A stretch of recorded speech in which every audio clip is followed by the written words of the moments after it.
Bismillahirrahmanirrahim, and welcome everybody to today's class on research design.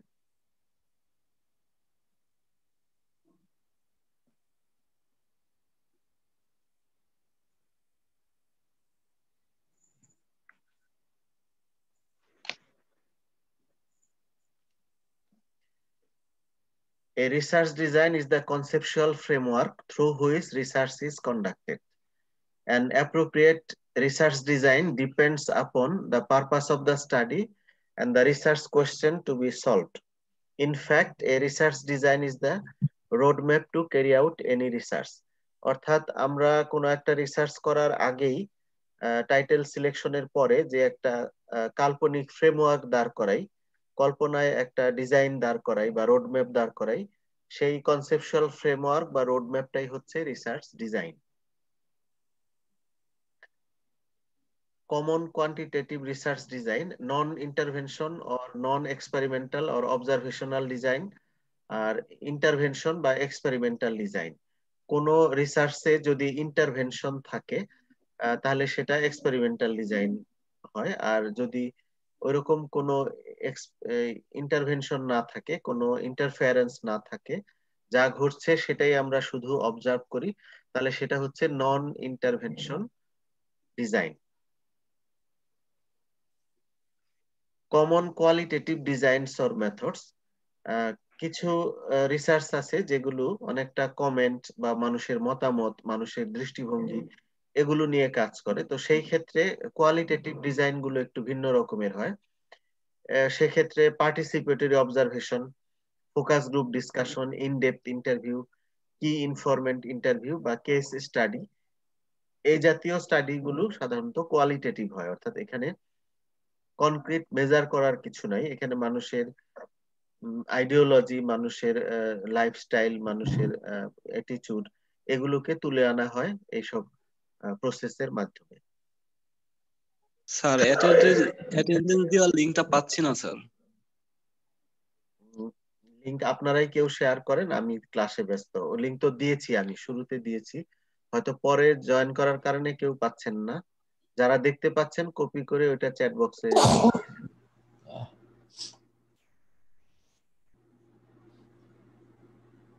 আমি 2বার দিয়েছি already.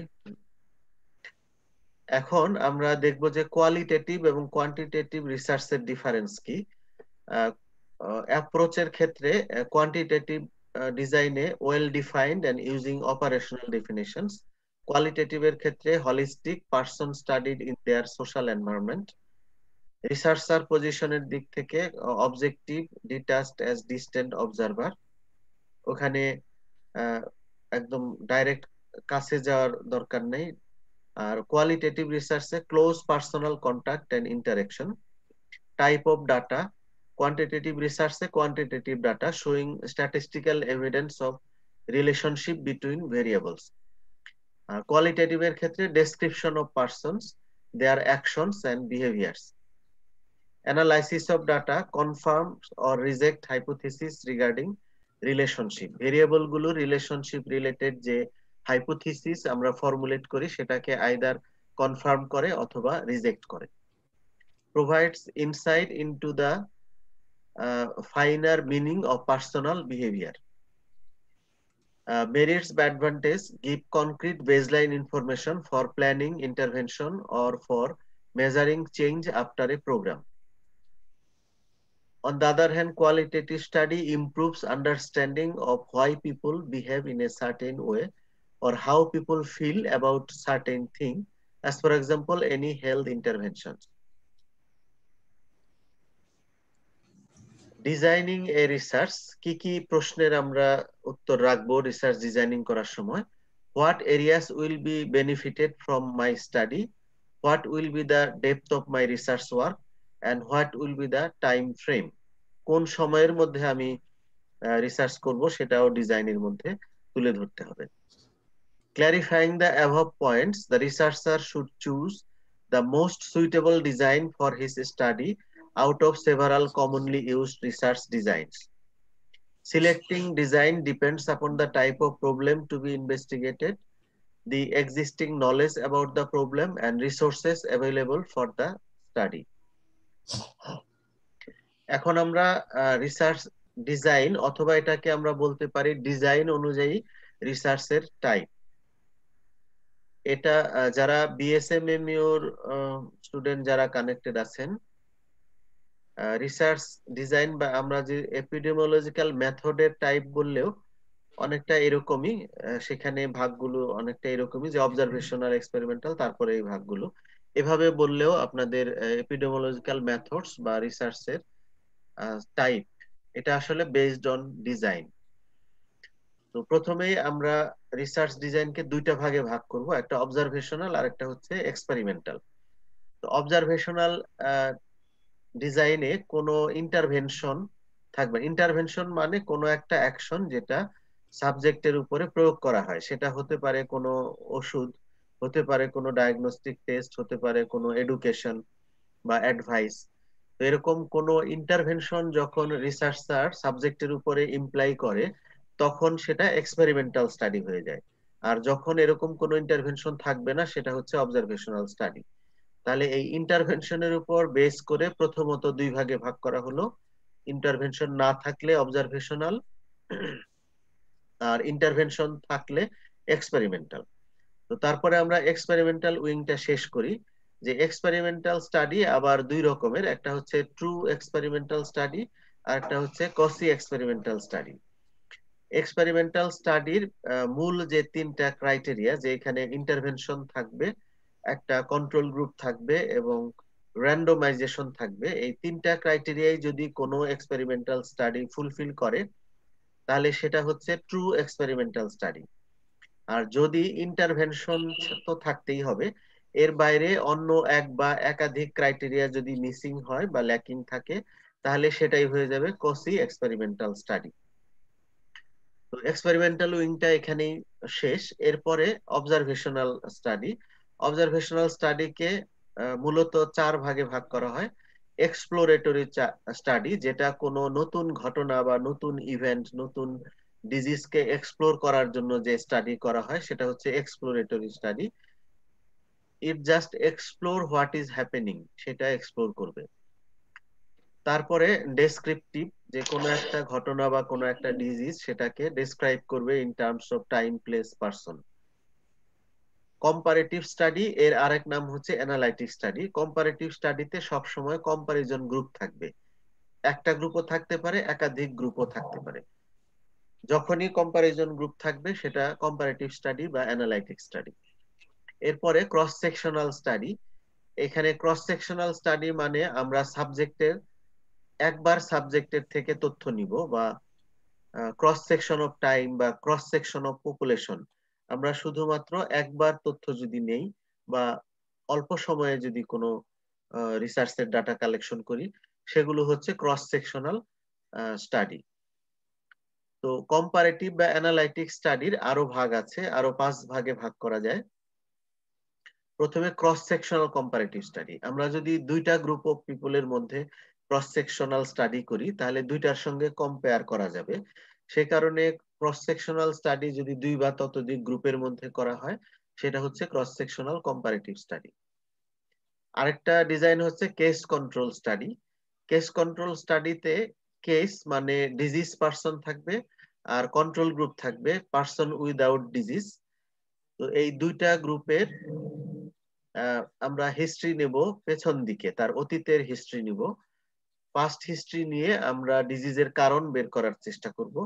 তো যদি এরকম কোন স্টাডি হয় যে ডিজিজ পারসন এবং হেলদি পারসন তাদের ব্যাকওয়ার্ড হিস্ট্রি নিয়ে তারপরে তাদের ডিজিজের কারণ বা রিস্ক ফ্যাক্টর বের করার চেষ্টা করা হয়, সেটা হলো কেস কন্ট্রোল স্টাডি। এই যে ক্রস সেকশনাল স্টাডি, এটার আরেকটা নাম হচ্ছে প্রিভেলেন্স স্টাডি, কারণ এখানে ডিজিজের প্রিভেলেন্স বের করা যায়।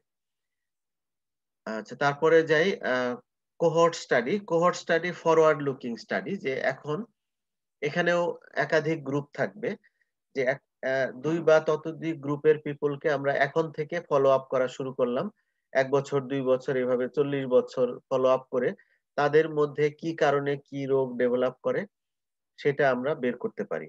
তো এই কোহর্ট স্টাডির আরেক নাম হচ্ছে ইনসিডেন্ট স্টাডি, কারণ এই সময় রোগের ইনসিডেন্টস গুলো বের করা যায় কোহর্ট স্টাডির মাধ্যমে। ক্রস সেকশনাল স্টাডির আরেক নাম প্রিভিলেন্স স্টাডি, কেস কন্ট্রোল স্টাডির আরেক নাম রেট্রোস্পেকটিভ স্টাডি অথবা ব্যাকওয়ার্ড লুকিং স্টাডি, আবার কোহর্ট স্টাডির আরেক নাম ইনসিডেন্ট স্টাডি অথবা ফরওয়ার্ড লুকিং স্টাডি অথবা প্রসপেকটিভ স্টাডি। এই সবগুলোই টার্মই আপনাদের মাথায় রাখতে হবে।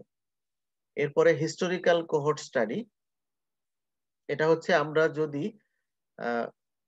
ধরেন হিরোশিমা নাগাসাকিতে 1945 সনে যে বোমা ফেলা হয়েছিল, তো তার কি ইফেক্ট এটা যদি দেখতে চাই, তো আমি এখন যদি 1945 সনে ফিরে যাই, কাগজে কলমে ফিরে যাই, তখনের রেকর্ড দেখা শুরু করি বা যারা বেঁচে আছে তাদের ইন্টারভিউ নেই যে ওই বোমার আঘাতে যারা বেঁচে আছে তাদের কি কি সমস্যা হয়েছে, কনসিকুয়েন্সটা কি। তাহলে এটা কি হলো যে আমি পিছনে ফিরে গিয়ে আবার সামনের দিকে এগিয়ে আসলাম। তো এই ধরনের স্টাডিকে বলে হিস্টোরিক্যাল কোহর্ট স্টাডি অথবা retrospective cohort study, historical cohort study অথবা রেট্রোস্পেকটিভ কোহর্ট স্টাডি। তো এই ধরনের কোহর্ট স্টাডি আবার বর্তমান অতীত থেকে শুরু করে বর্তমানে এসে আবার ভবিষ্যতেও দেখা যায়। সেরকম যদি হয় তখন তাকে রেট্রোস্পেকটিভ কোহর্ট স্টাডি বলে। এছাড়া ইকোলজিক্যাল স্টাডি, এনভায়রনমেন্ট রিলেটেড অনেকগুলো স্টাডি আছে ইকোলজিক্যাল স্টাডি, এগুলো সাধারণত কম্পারেটিভ স্টাডি হয়, যে একটা এরিয়ার সঙ্গে আরেকটা এরিয়ার কম্পারিজন করা হয়। তাহলে রিসার্চ ডিজাইনের এই শখ আপনারা একদম মনের মধ্যে গেঁথে ফেলবেন যারা রিসার্চার হতে যাচ্ছেন ভবিষ্যতে। এখন আমরা প্রত্যেকটা স্টাডি একটু ইলাবোরেট করার চেষ্টা করব। প্রথমে cross sectional study. In cross sectional study, data are collected from subjects at one time. It is designed to determine what is happening now. Cross-sectional study is also called prevalence study. Here the subjects are selected and information is obtained over a short period of time for present status, whether they have disease or not. Purpose of cross-sectional study is to see the prevalence of some disease and factors associated with the disease. আমরা যদি এই ফ্লোচার্টটা দেখি, এখানে cross sectional study flowchart দেওয়া আছে যে আমরা subject select করলাম, কিছু মানুষকে সিলেক্ট করলাম, তাদের থেকে তথ্য নিলাম, আমি পাবো কিছু লোক যে যাদের ওই ডিজিজটা আছে বা ওই ইভেন্টটা আছে, কিছু লোকের ওইটা নাই। তাহলে কত পার্সেন্টের আছে, আমি যদি 100 জন সাবজেক্টের মধ্যে তথ্য নেই ডায়াবেটিসের উপরে, তাদের যদি 10 জনের ডায়াবেটিস পাই, তাহলে 100 জনের মধ্যে 10 জন, অর্থাৎ ডায়াবেটিসের প্রিভ্যালেন্স হচ্ছে 10%। তো এইভাবে ক্রস সেকশনাল স্টাডি থেকে আউটকাম বা ইভেন্টের প্রিভ্যালেন্স পাওয়া যায়, এবং এই স্টাডিটা হবে অল্প সময়, একবার মাত্র আমি তথ্য নিব subject. Advantage of cross sectional study: simplest form of observational study, less time is required and less expensive, provide information on prevalence, useful for chronic diseases, can study exposure and outcome at a time. তাদের একই সাথে exposure এবং আউটকামের history নেওয়া সম্ভব cross sectional স্টাডিতে। May provide clue to hypothesis generation. যে academic পারপাসে কিছু ডিসঅ্যাডভান্টেজ, সবকিছুরই ডিসঅ্যাডভান্টেজ আছে, তো একইভাবে ক্রস সেকশনাল স্টাডির অ্যাডভান্টেজই বেশি, তারপরেও কিছু ডিসঅ্যাডভান্টেজ আছে। সেগুলো কি, যে প্রোন টু বায়াস, এখানে বায়াসনেসের চান্স বেশি থাকে। Not good for rare disease, যে ডিজিজ খুব রেয়ার সেটার ক্ষেত্রে ক্রস সেকশনাল স্টাডি করে আমি ওই ডিজিজটা নাও পেতে পারি। 100 জনের হিস্ট্রি নিলাম একটা রেয়ার ডিজিজের জন্য, একজনও পেলাম না, তাহলে ওই study miss. Not good for diseases with short duration and high fatality, যে ডিজিজ একদম একদিনে হয়ে দ্বিতীয় দিনেই রোগী মরে যায়, ওইরকম কেস এই ক্রস সেকশনাল স্টাডির জন্য সুইটেবল না, কারণ ওরকম কেস আমি নাও পেতে পারি। provides very little information about natural history of disease.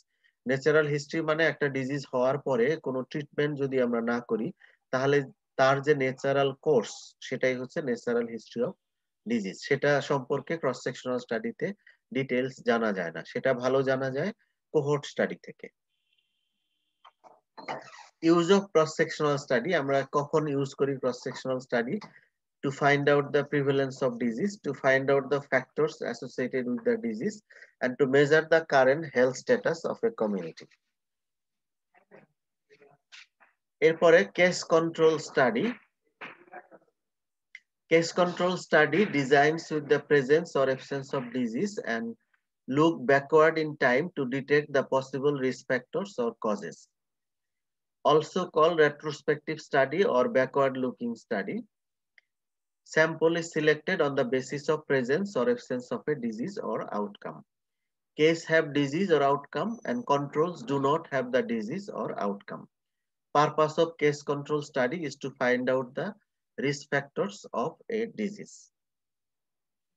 এখানে দেখানো হয়েছে যে কেস কন্ট্রোল স্টাডির ডিজাইন। এখানে কিন্তু শুরু হয়েছে ডান পাশ থেকে কেস এবং কন্ট্রোল, এবং হিস্ট্রি নেওয়া হয়েছে পিছনের দিকে, ডিরেকশন অফ ইনকোয়ারি দেখেন ব্যাকওয়ার্ড, এবং ব্যাকওয়ার্ডে আমরা গিয়ে দেখব কে ওই রিসপেক্টরে এক্সপোজড ছিল, কে আনএক্সপোজড ছিল। যারা এক্সপোজড ছিল তাদের মধ্যে কতজনের ডিজিজ হয়েছে, যারা এক্সপোজ ছিল না তাদের মধ্যে কতজনের ডিজিজ হয় নাই, এইগুলো আমরা এই কেস কন্ট্রোল স্টাডি থেকে দেখতে পারি। এখানে নোট রাখবেন যে এটা রেট্রোস্পেক্টিভ স্টাডি, বর্তমান থেকে পেছনের দিকের হিস্ট্রি নেওয়া হচ্ছে। Three distinct features of case control study. Both exposure and outcome have occurred before the start of the study.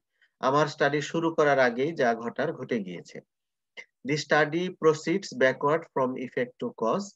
It uses a control or comparison group to support or refute an inference.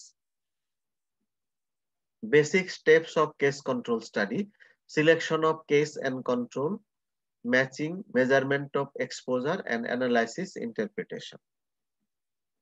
Advantage of case control study: relatively easy to carry out, rapid and inexpensive in comparison with cohort studies, required comparatively few subjects, particularly suitable to investigate rare diseases or diseases about which little is known, but a disease which is rare in the generation may not be rare in special exposure group. অর্থাৎ rare disease তো আমি ডিজিজটা পেলাম, তারপরে ওই study শুরু করলাম, তার পিছনে হিস্ট্রি নিলাম। এইভাবে রেয়ার ডিজিজের ক্ষেত্রে এটা suitable. No risk to subject, সাবজেক্টের কোনো রিস্ক নাই, কারণ যা ঘটার আগেই ঘটে গিয়েছে, আমি তার এক্সপোজারকে কন্ট্রোল করছি না, এটা আগেই তার হয়ে গিয়েছে। allows the study of several different etiological factors: smoking, physical activity, personality characteristics, and myocardial infarction. অর্থাৎ একসাথে একাধিক ফ্যাক্টরের হিস্ট্রি নেওয়া সম্ভব। Risk factors can be identified, rational prevention and control programs can be established. No attrition problem because case control studies do not require follow-up of the individual into future. Attrition problem মানে স্টাডির subject lost হয় না, কারণ এটা তো ভবিষ্যতে follow up করতে গেলে লস্ট হয়। যেহেতু এখানে ভবিষ্যতের ফলো আপের বিষয় নাই, কাজে স্টাডি সাবজেক্ট লস্ট হয় না। ইথিক্যাল প্রবলেম মিনিমাল, কারণ এখানে রিসার্চারের কিছু করার নাই, যার অসুখ হওয়ার আগেই হয়ে গিয়েছে। Disadvantage of case control study: problems of bias relies on memory or past records, the accuracy of which may be uncertain. Validation of information obtained is difficult or sometimes impossible. মানে রোগী যে তথ্য দিবে এটা তো তার স্মৃতি থেকে সে দেবে, তো সেখানে তার মনে করার ক্ষেত্রে ভুল হতে পারে, বায়াসনেস হতে পারে। Selection of N appropriate control group may be difficult, control group সব ক্ষেত্রে পাওয়া নাও যেতে পারে। We cannot measure incidence and can only estimate the relative risk. Do not distinguish between causes and associated factors. Not suited to evaluation of therapy or prophylaxis of disease. Another major concern is representativeness of cases and control. Use of case control study to find out the risk factors associated with a disease, to study rare diseases or disease with long latent period, to find out the association between exposure and outcome. Now cohort study. Cohort study পড়ার আগে আমরা cohort কাকে বলে এটা দেখি। A cohort is a group of people who have something in common and who remain part of a group over an extended period of time. যে কিছু group of people যাদের মধ্যে কোনো একটা বিষয় কমন এবং তারা একটা কমন গ্রুপের দীর্ঘদিন পার্ট হিসেবে থাকে। In cohort study, the researchers select the subject at the onset of the study and then determine whether they have risk factors or whether they are exposed to risk or not. The study proceeds from cause to effect. কোহর্টের example যদি দেই, যেমন ধরেন 1 জানুয়ারি যাদের জন্ম হয়েছে বাংলাদেশে বা বিশ্বে, সবাই একটা কোহর্ট। যাদের 14ই ফেব্রুয়ারি বিবাহ বার্ষিকী, তারা একটা কোহর্ট। হ্যাঁ, এরকম যে কোনো একটা ক্যারেক্টারিস্টিক সম্পন্ন গ্রুপই হচ্ছে আসলে কোহর্ট, এবং তারা ওই গ্রুপে দীর্ঘদিন অবস্থান করবে, দীর্ঘদিন থাকবে। এমন না যে আজকে আমি এই গ্রুপে, কালকে অন্য গ্রুপে, এরকম না। দীর্ঘদিন কোনো একটা গ্রুপে থাকার সম্ভাবনা, সেরকম গ্রুপ হচ্ছে কোহর্ট। Cohort study তে all subjects are observed over certain period of time to see the effect of risk factors or exposure. The purpose of cohort study is to find out the risk factors. Other names of cohort study: prospective study, longitudinal study, incident study, forward looking study. Cohort study 3 রকমের হতে পারে। Prospective cohort study, যেটা usual cohort study, অর্থাৎ এখন থেকে রোগীকে এখন থেকে 2টা বা একাধিক গ্রুপকে ফলো আপ করা শুরু করব, যে তাদের কোন এক্সপোজারের ফলে কি অসুখ বিসুখ হয় ভবিষ্যতে। আর রেট্রোস্পেক্টিভ, ওই যে হিরোশিমা নাগাসাকির যে উদাহরণ দিলাম। তারপর রেট্রোপ্রসপেক্টিভ, অতীত থেকে শুরু করে বর্তমানে এসে আবার ভবিষ্যতেও যদি ফলো আপ করি, এরকম হলে সেটা হচ্ছে রেট্রোপ্রসপেক্টিভ স্টাডি। কোহর্টের ডিজাইনের এই ফ্লো চার্টটা দেখেন, যে এখানে আমরা প্রথমেই বাম পাশ, এটা কিন্তু শুরু হচ্ছে বাম পাশ থেকে। Cohort selected for the study, একটা কোহর্ট আমি সিলেক্ট করলাম, ধরেন কোনো একটা দ্বীপের বাসিন্দা। তাদেরকে আমি ফলো আপ করতে থাকবো। ফলো আপ করতে করতে দেখবো যে কিছু মানুষ সিগারেট খাচ্ছে, কিছু মানুষ অ্যালকোহল ইনটেক করছে, কিছু মানুষ ফিজিক্যাল অ্যাক্টিভিটি করছে না, কিছু মানুষ করছে। এরকম কিছু মানুষ রিস্ক ফ্যাক্টর ওয়ালা পাবো, কিছু মানুষ রিস্ক ফ্যাক্টর ছাড়া পাবো। পরে আজ থেকে 20 বছর পরে বা 40 বছর পরে দেখবো যে কারো ওই রিস্ক ফ্যাক্টর দ্বারা যারা এক্সপোজ ছিল তাদের কিছু মানুষের অসুখ হয়েছে, কিছু মানুষের হয়নি। আবার যারা আনএক্সপোজ ছিল তাদেরও কিছু মানুষের ওই অসুখটা হয়েছে, আবার কিছু মানুষের হয়নি। তো কোন পার্সেন্টেজে কতজনের কি হলো তার উপর ভিত্তি করে ডাটা অ্যানালাইসিস করে আমরা এস্টাবলিশ করতে পারবো যে এই রোগের রিস্ক ফ্যাক্টর এইটা। আমরা যে কার্ডিওভাস্কুলার ডিজিজের যত রিস্ক ফ্যাক্টর এখন বইপত্রে পড়ি, সেটা ফ্রেমিংহাম স্টাডি নামে একটা কোহর্ট স্টাডির মাধ্যমে এটা এস্টাবলিশ করা হয়েছে। হিস্টোরিক্যাল কোহর্টের ডিজাইন দেখেন, যে এখানে record selected for the study, এটা হচ্ছে অনেক আগে থেকেই করা। তারপরে ওই একই রকম, যে তখন থেকে সামনের দিকে দেখা হয়েছে। Application of cohort study to find out the risk factors associated with the disease, to find the incidence, prognosis, and natural history of disease. Advantage of cohort study: can estimate multiple outcome of a single exposure. একটা single exposure থেকে যত ধরনের অসুখ বিসুখ হতে পারে সবই বের করা সম্ভব। লেস প্রোন টু বায়াস, এখানে বায়াসনেস এর কোনো সুযোগ নাই। আমরা তো কাউকে ইচ্ছে করে সিগারেট খাওয়াচ্ছি না, সে খাচ্ছে, আমরা শুধু অবজার্ভ করছি। সুইটেবল ফর রেয়ার এক্সপোজার, যে এক্সপোজারটা রেয়ারলি হয় সেটাও আমি পেয়ে যেতে পারি এই কোহর্ট স্টাডির মাধ্যমে। ক্যান মেজার ইনসিডেন্স অফ ডিজিজের ইনসিডেন্স বের করা সম্ভব এই কোহর্ট স্টাডির মাধ্যমে। ডিসঅ্যাডভান্টেজ হচ্ছে more expensive, time consuming and require large samples, not suitable for rare disease. কারণ রেয়ার ডিজিজের ক্ষেত্রে আমি অনেক বছর একটা 2টা গ্রুপকে ফলো আপ করলাম, ওই ডিজিজটা হলোই না কারো, তাহলে আমার স্টাডি বৃথা। Less loss during follow up is common, যেহেতু এটা দীর্ঘ সময়ের, কিছু মানুষের মধ্যে মরে যেতে পারে, কিছু মানুষ অন্যত্র চলে যেতে পারে, কিছু মানুষ কোনো কারণে স্টাডির আওতার বাইরে থাকতে পারে, তাহলে তাদেরকে আমরা স্টাডি সাবজেক্ট থেকে হারিয়ে ফেলবো। এটা একটা disadvantage.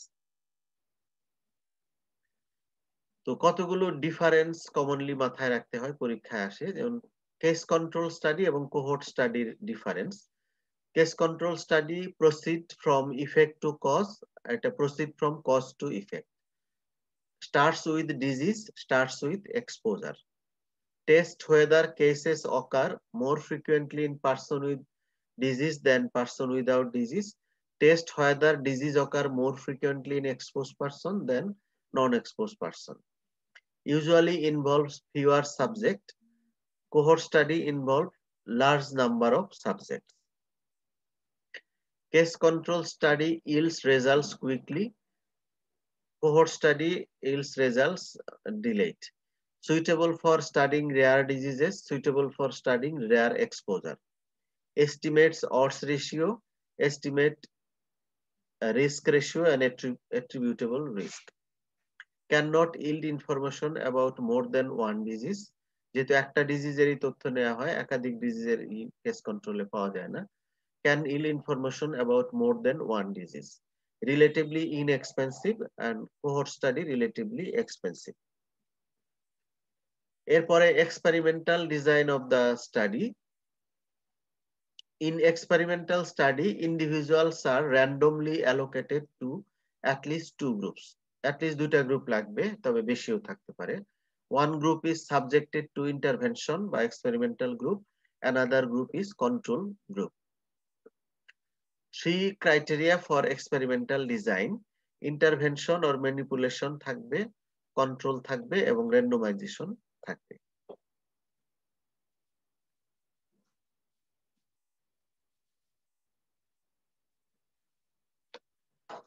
All the three criteria, that is intervention, control and randomization, are present, then it is true experimental study.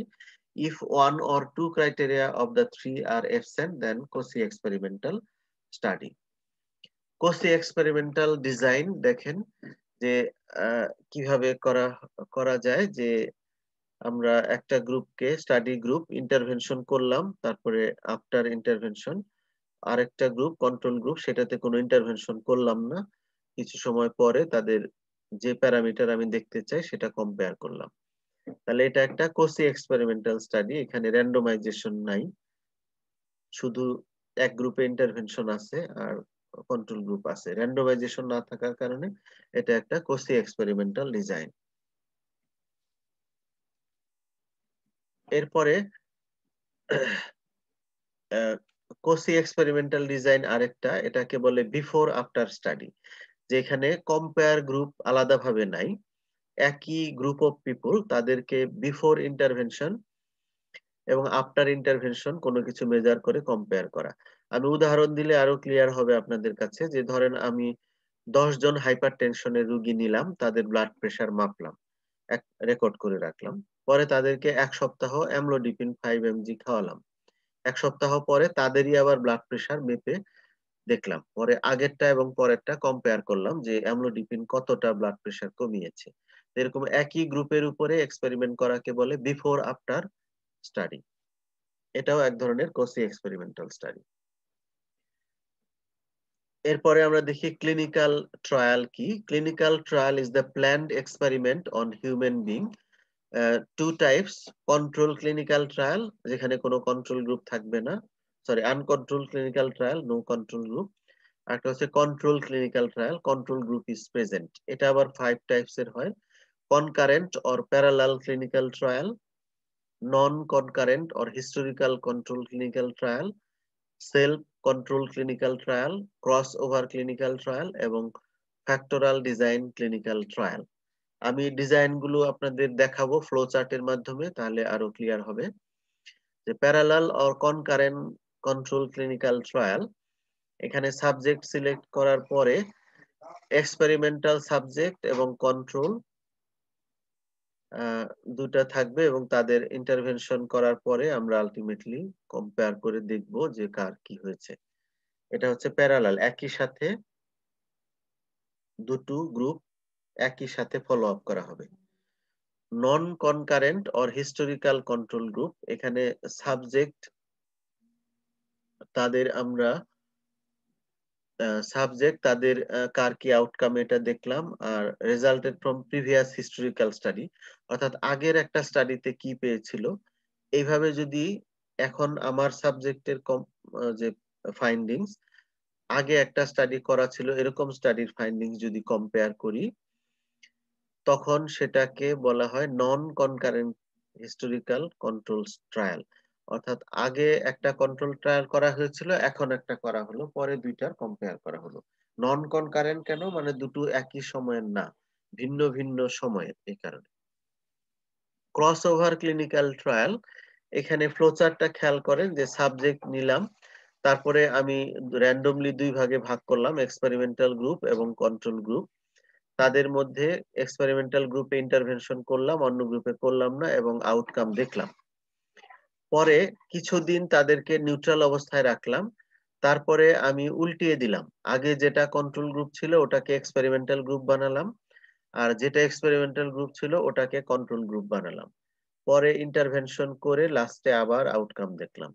তাহলে এখানে গ্রুপ বদলিয়ে দুইবার স্টাডিটা করা হচ্ছে, মাঝখানে একটু ওয়াশ আউট পিরিয়ড, যে ওই ইন্টারভেনশনের ইফেক্ট মুক্ত হওয়ার জন্য যতদিন লাগে ততদিন সাবজেক্ট গুলোকে ফ্রি রাখতে হবে।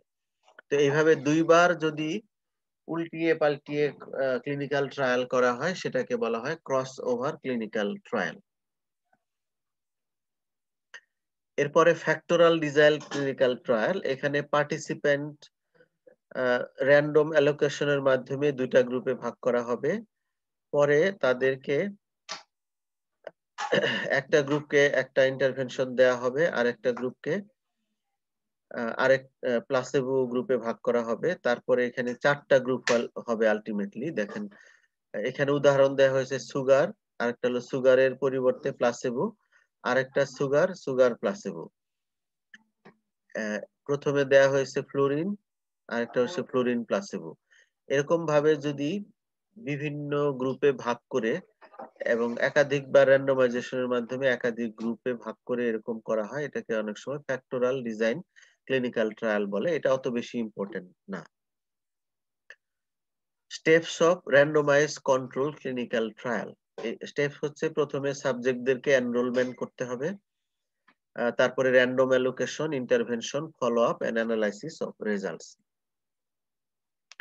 Randomise control clinical trial ideal যে এক্সপেরিমেন্টাল স্টাডি, সেটা ডিজাইন হবে এরকম যে প্রথমে আমি রেফারেন্স পপুলেশন থেকে র্যান্ডমাইজেশনের মাধ্যমে স্টাডি পপুলেশন সিলেক্ট করলাম, সেখান থেকে ইনক্লুশন এক্সক্লুশন ক্রাইটেরিয়ার মাধ্যমে পার্টিসিপেন্ট সিলেক্ট করলাম, সেই পার্টিসিপেন্টদেরকে র্যান্ডমলি স্টাডি গ্রুপ এবং কন্ট্রোল গ্রুপে ভাগ করলাম।